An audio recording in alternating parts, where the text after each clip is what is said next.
Hello, madlang people, mabuhay! Hi guys!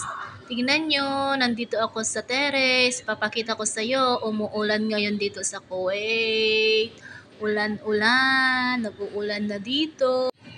Kung dati, hindi nag-uulan, puro mga alikabok at tawag doon, alikabok ang ano nila dito. Ngayon, nag-change na.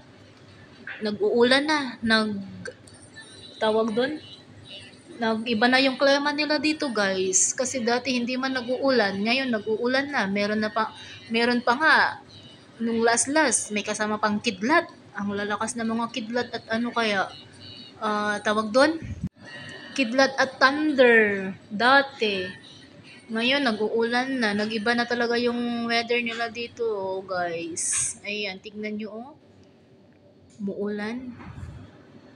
Iba pa naman dito, konting ulan lang yung ano nila, daan nila, nag-uumapaw yung tubig.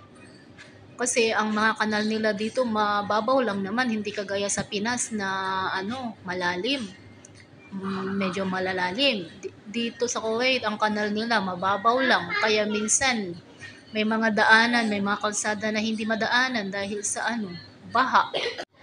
Sabi nga nila, parang tao lang, ang tao nag-iiba base sa natutunan nila sa past nila.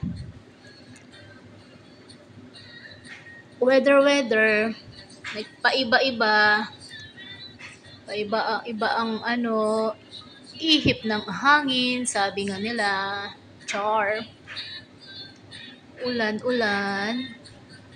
pa more. Ayan, tignan nyo. Oh,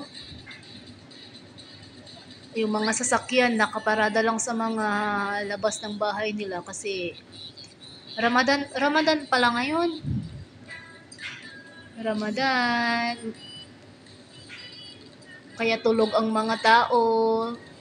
Ngayong oras ng nandun sila sa mga trabaho, sa eskwelahan, may mga pasok sa eskwela at trabaho ngayong Ramadan. Kaya